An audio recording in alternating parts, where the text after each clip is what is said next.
Hello YouTube, I am 9 years old and for the past 2 years I've been fossil collecting and searching, and this is my collection.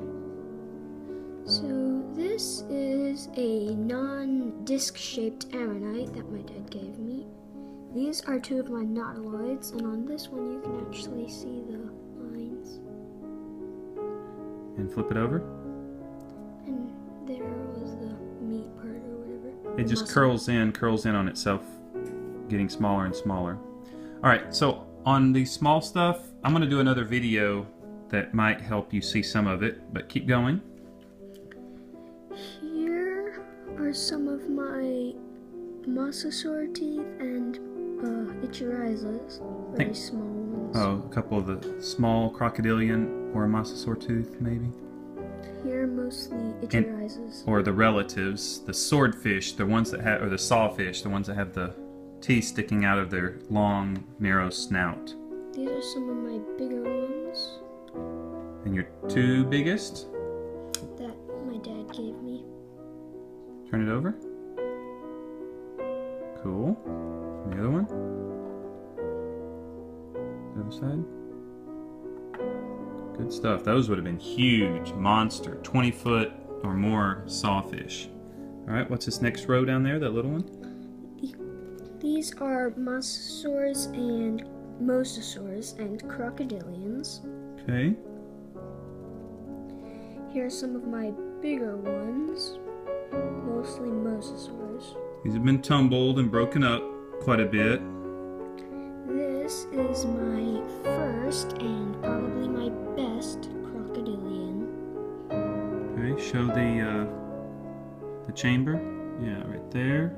Concave goes in there. Okay.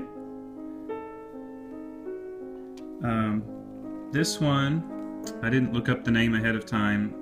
It's another ancient fish. Has long saber-like teeth. I'll pick that vertebra up. This is some kind of Mosasaur vertebra. We don't actually know what this vertebra comes from. Could be Mosasaur. Turn it. But it's just a tiny one, real neat. A little bit worn, but mostly complete. Keep turning. All right. Here is some of my Coprolite. Here are some of my Coprolite that I found. Nice piece. Yeah. Okay. This is a horn coral. This is probably some kind. Oh, these is my collection of shark vertebrae. Okay. Got a lot more over here. Yeah. Well, your nicest large ones right there, and then we'll show the smallest one he has in a little bit. Okay, so here I've got some flat, kind of S-shaped, a little bit crushing teeth. Yeah, shell crushing teeth. These are from a ray, is that correct? Yeah, something like that. And they would have a whole pavement of them all fit next to each other, forming their tooth or grinding plate. Okay. These are my fish vertebrae. This one has been squished. Mm-hmm. This one is still kind of in the rock, but you can definitely tell that it's a vertebra. Yeah, you can see the side, chambers of it and everything, and if that black rock wasn't there, you'd see the concavity. They're very similar to the shark vertebra, but shark vertebra are lighter colored, chalkier, and a lot of times flatter. And then the fish vertebra have a little bit more depth in the sides and everything. Okay? Here are my shark teeth. I think these are the sand tigers. Also, No, tiger sharks. yes, tiger shark. Called squally Squalicorax. These are, I think, That's the sand tiger. yeah, sand tiger. I don't know what these are. In the books, it says that they're, I believe, a lamniform, but I don't know exactly what that means. Yes, this one. Mm-hmm. Now here's his small stuff.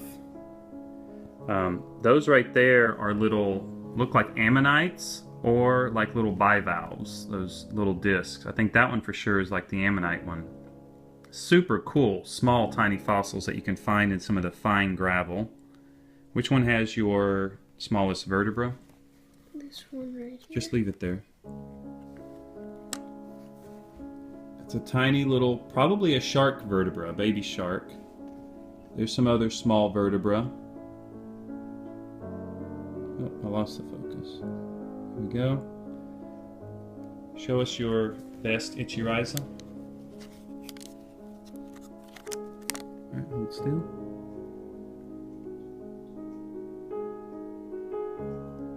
Just a little bit of tip damage, otherwise that sawfish tooth that goes on the snout is just in amazing condition. That's an awesome find. These are triggerfish teeth, and the modern descendant of the triggerfish which these teeth came from actually had poison in their teeth, which you would have to extract before eating it. So you can eat the triggerfish? Yeah. Yeah. And the other ones you really wanted to show are? My 4 really nice Ichirhiza mira oral teeth, which are like inside the mouth. It's from the same fish as this, but it's from inside the mouth. These are their mouth teeth. Tiny little guys. Keep showing them. There's my first one. Alright, so I believe the way it would face, upward and to the right would be the front of the mouth, and back and to the left there's a hook, you know, that would kind of hold things into the mouth and help draw them in. So, let me see. The hook on this one is kind of like that. This is the root. Do you want to turn back over so I can show the illustration? So, hooked like that.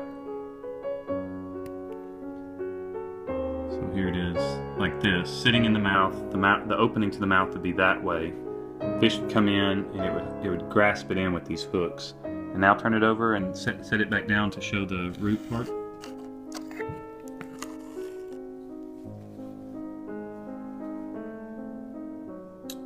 And it's got a little nutrient groove right in the middle of it.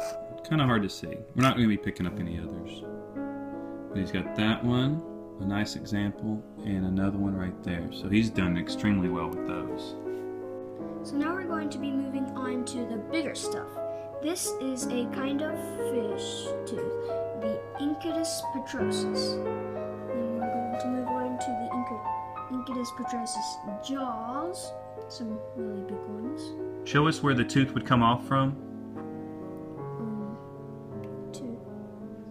Tooth would stick out there. Point at the spot where the tooth would stick out from. So this is the tooth.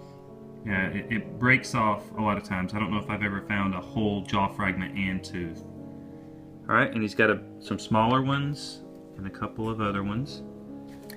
These are some of my favorite ones. This is a Mosasaur jaw. And these holes are where the teeth came out from. This is some kind of toe joint. Okay. I really like that. This is probably also a toe joint. These are my bones and stuff.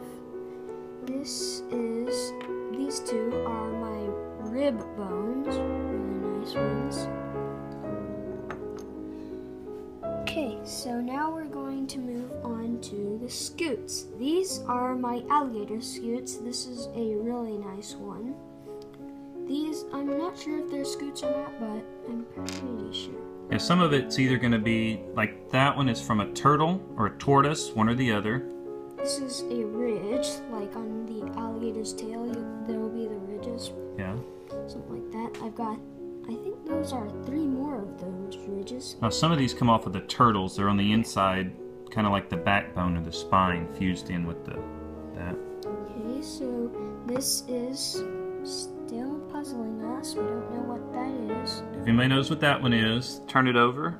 It has some real interesting detail that looks almost like plant or just the tissue. It's hard, I mean, at the top there you can kind of see it.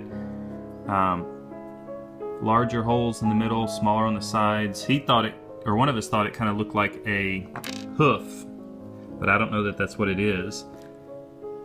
This is a lightly petrified or fossilized deer antler base. Yeah, right there where it would attach to the head, this is the very base of it. It's gotten broken up, but pretty cool find, especially if it is, you know, like 1,000 years old or something.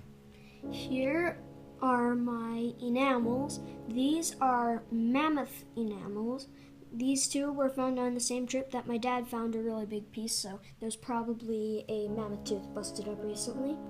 Over here I've got my horse tooth pieces. Most of them are probably horse tooth. Here are my Mastodon enamel, really thick. Yeah, this is, I mean, it would make great jewelry. It's just, you know, until you find a whole mammoth tooth, this definitely makes up, you know, you can get excited about it because it just has really nice white, orange, red colors to it. Very glassy. I mean, it's very cool. And he has found some really nice pieces of it. We could make some jewelry for him or for his wife later on in life and everything. I mean, just lots of stuff that could be done. Here are my Mosasaur vertebras. This is one that I traded with my brother. Really nice. That's a place where I think the rib bone would come out of. Here is one that I found. It's pretty busted up. Some more of them. Here is one of my really big ones. It's got a nice sign right there, but that's all busted off. Yeah, I mean, it's got some nice bone connections going on there, but it also has suffered from being tumbled around in the river. Here are some bivalve tunnels, and my Bacillite's a distant relative of the Ammonites. Got some really nice ones there. You can see the suture lines, which they'll have very similar suture lines to the Ammonites. This is my Ammonite that I found in a concretion. It's not very well fossilized, and as you can see, parts are falling off there and there. Yeah, you saw the suture lines, which, back to the Bacillite, a couple of them, you can see the discs that have the suture lines. So the Bacillites were like tubes, and the Ammonite was like a disc. It's got some broken pieces. Another section of one of the disc, better fossilized, but beat up. Excuse me. That's mostly what's inside here. Just some smaller stuff, little teeth. Is it a barnacle plate? Yeah. A little rodent tooth, maybe a beaver. You know, lots of little pieces there. Some of the bigger stuff. Bigger shells and everything. Some of the stuff you've already seen. So not all of it's organized. A couple nice teeth in there. Here's some of the stuff that I actually found in my backyard. Yeah, driveway and backyard. This Ammonite, you can actually see the suture lines. Yep, hold it still. It's not coming in. Okay. Here are some that I found in a river in Arkansas. This is my first trilobite to ever find. Yeah, that's a casting or a mold of a trilobite. And another one has a piece of it in there. Right here? Yep, right there. You can see the trilobite shape. And this was in some flint type rock or similar in a river, dry gravel bed in Arkansas. And then, what about these guys? I found these at a park. Really cool. All types of corals and everything, and it was in the gravel. It was in the gravel under a swing set, and he picked out some really nice pieces. The coolest thing here is this fossilized leaf imprint. I think it's a fossilized leaf. Which I think I've told him it's not. Move your thumb, because I couldn't see anything. I can't get it to focus, but it's got like a mossy type appearance to it. This one is probably a piece of coral similar to the agatized or maybe opalized piece that I found you know, closer to home recently. See, it's got kind of the honeycomb pattern. And then he's got a crinoid stem. Yep, crinoid stem. So some coral, really neat stuff, and then just some weird looking rocks. And to finish this up, what do you have here? Pick that up. It's a huge huge piece of petrified wood. With some little tiny crystals on it. Turn it. Here's a knot. Yeah, one of the tree limb knots. There's lots of them around here. Hold still. You can kind of see some of the crystal going on there. Really neat. And some other pieces. This one's neat because it's got the heart. That's like the heart of the wood right there, where it got busted off from around it. But that piece is practically agatized completely. So, great job. Alright, that was my fossil collection. I hope you enjoyed. Thanks for watching. Please like and subscribe. Join us next time. Bye.